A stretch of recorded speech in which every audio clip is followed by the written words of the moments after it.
Bienvenidos a un nuevo episodio de El Hampa Bruta, el canal donde analizamos con rigor las historias reales que marcaron una época. Aquí no glorificamos la ilegalidad ni exaltamos a quienes la protagonizaron.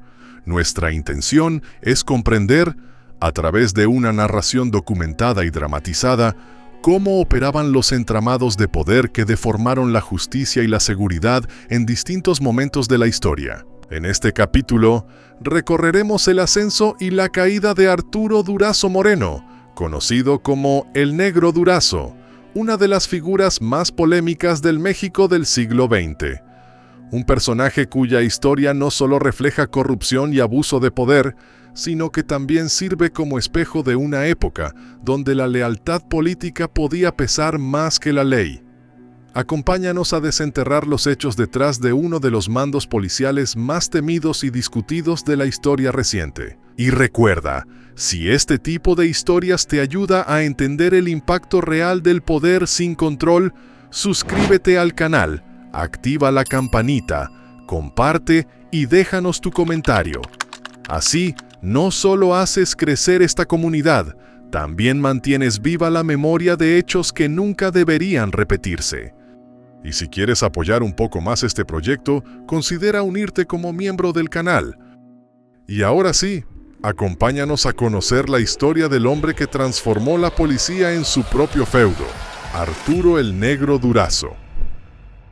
En la historia contemporánea de México, pocos nombres evocan con tanta fuerza la imagen de corrupción institucionalizada como el de Arturo Durazo Moreno. Nacido en Cumpas, Sonora, en octubre de 1918, según fuentes históricas, aunque registros oficiales estadounidenses y otras fuentes indican 1924. Durazo creció en una familia sin privilegios, con un destino que parecía estar marcado por el trabajo duro y el anonimato. Sin embargo, su camino tomó otro rumbo cuando se trasladó a la Ciudad de México en su juventud. En la Ciudad de México, Arturo Durazo Moreno forjó una amistad que marcaría su destino, la que mantuvo desde temprana edad con José López Portillo, quien más tarde se convertiría en presidente de la República. Aunque Durazo había nacido en Sonora y López Portillo en la capital del país, ambos coincidieron desde jóvenes en los círculos sociales y académicos de la ciudad. Esa relación personal, cultivada a lo largo de los años, se convertiría en el trampolín que impulsaría a Durazo a las más altas esferas del poder. Mientras López Portillo ascendía por la vía académica y política, Durazo incursionaba en el ámbito administrativo. Sin contar con formación militar ni universitaria, trabajó primero en el Banco de México y posteriormente como inspector en la Policía de Tránsito, donde comenzó a demostrar su verdadero talento, saber a quién obedecer, a quién temer y cuándo moverse. Su ascenso fue silencioso, pero estratégico. Durante los años 60 y 70 fue ocupando distintos cargos menores pero cada vez más relevantes, vinculándose además a la Dirección Federal de Seguridad, donde algunos informes lo relacionan con operaciones de represión política en la llamada Guerra Sucia. Durazo fue vinculado a la DFS, y aunque no hay sentencia judicial que lo responsabilice directamente por actos represivos, múltiples fuentes indican que tuvo cercanía con elementos involucrados en la Guerra Sucia, como Miguel Nazar Haro. Pero el verdadero punto de inflexión llegó en 1976, cuando su viejo amigo López Portillo asumió la presidencia y lo nombró director general de Policía y Tránsito del entonces Distrito Federal. Desde ese momento, Arturo Durazo dejó de ser un funcionario más para convertirse en un verdadero poder paralelo. Bajo su mando, la policía capitalina se transformó en una maquinaria de intimidación, extorsión y enriquecimiento personal. A los pocos meses de tomar el cargo, instauró un sistema de cuotas. Numerosas investigaciones periodísticas, así como los informes de la Procuraduría General de la República, documentan que Durazo instauró un sistema corrupto de cuotas dentro de la policía. Cada oficial debía pagarle para conservar su puesto.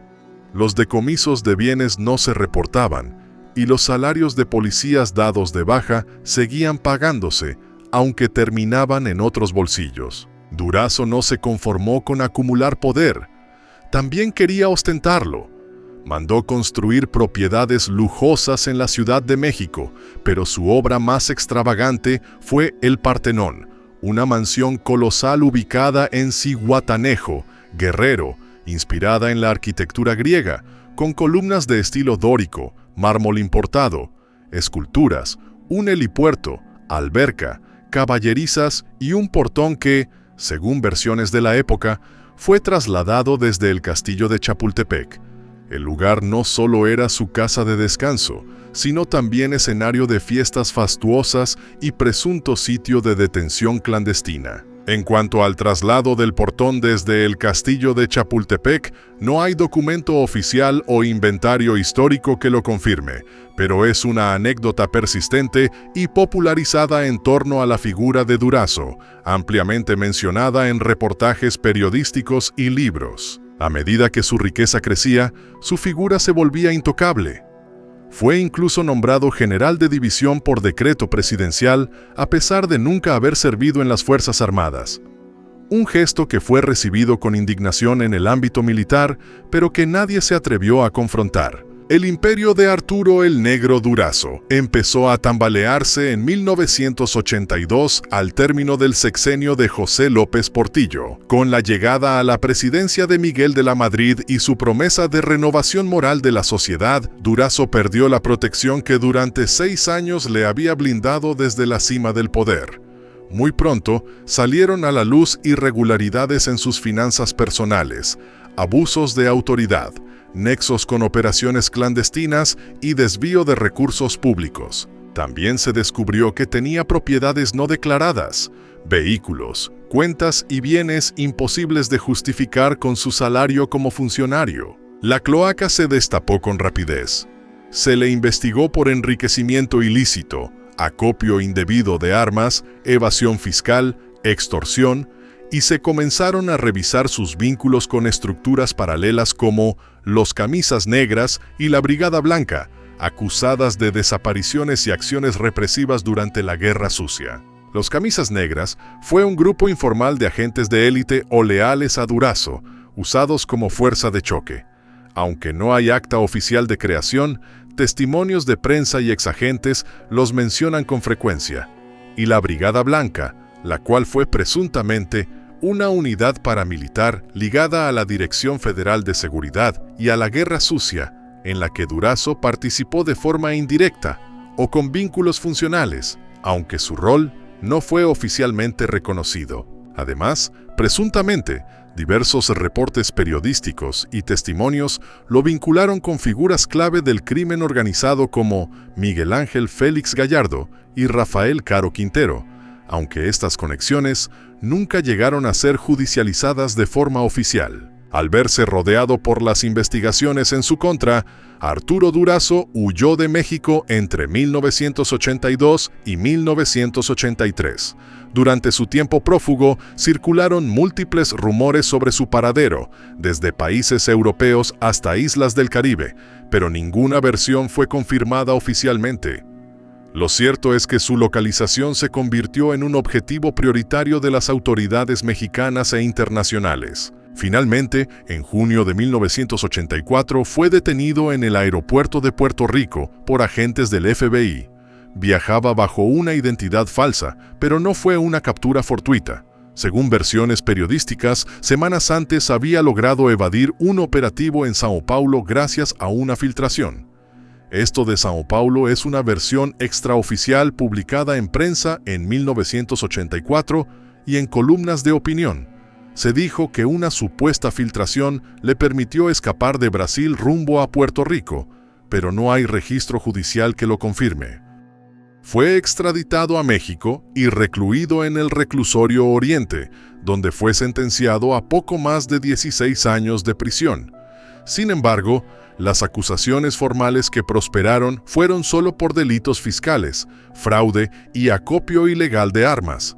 Nunca se le juzgó por desapariciones forzadas, abusos de poder ni vínculos criminales. Durante su estancia en prisión, se afirma que mantuvo ciertos privilegios, Mantuvo contacto con el exterior y escribió cartas en las que insistía en su inocencia, asegurando ser víctima de una persecución política. En 1992, tras casi 8 años en prisión y aquejado por problemas de salud, Arturo Durazo Moreno recibió el beneficio de la prisión domiciliaria. Se retiró a Acapulco, Guerrero, donde vivió en discreción hasta agosto del año 2000, año en el que falleció. Murió a causa de un paro cardíaco derivado de un cáncer colorectal. Con su muerte, se cerró uno de los capítulos más oscuros en la historia del poder en México. El Negro Durazo no fue solo un funcionario corrupto. Fue, en muchos sentidos, el espejo de un sistema.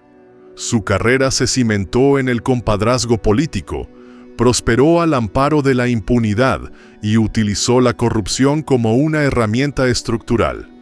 En su figura convergen los excesos del poder sin límites, la represión disfrazada de orden público y la lealtad mal entendida como vía de ascenso. Su historia sirve como advertencia. Cuando los contrapesos desaparecen, el poder puede transformarse en una máquina imparable de abuso, miedo y silencio. La leyenda negra de Durazo sigue viva. Su mansión en Zihuatanejo, el Partenón, aún se alza como un monumento al exceso. Sus vínculos con actores del poder, su ascenso sin formación y su estrepitosa caída narran una historia que, más allá del individuo, refleja las fracturas de un sistema. Hoy, su nombre no solo representa una de las etapas más oscuras de la seguridad pública en México, sino también una advertencia. La corrupción, cuando se tolera, se transforma en monstruo, y la memoria, cuando se borra, permite que ese monstruo vuelva a crecer. Arturo Durazo Moreno no fue un simple funcionario corrupto. Fue el producto de un sistema que permitió que el poder se concentrara en manos sin contrapesos. Su historia, por cruda que parezca, no es un caso aislado, sino una advertencia. Cuando la autoridad se ejerce sin vigilancia, la justicia se vuelve herramienta del miedo, y el servicio público, un negocio personal.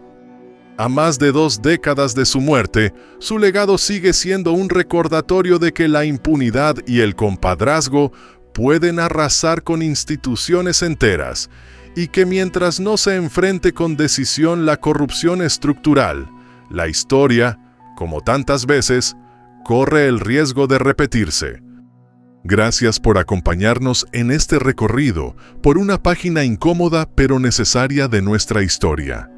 Si te interesa seguir descubriendo relatos así, con profundidad, contexto y sin filtros innecesarios, suscríbete a El Hampa Bruta, activa la campana y comparte este video con quienes también buscan entender el pasado para no repetirlo.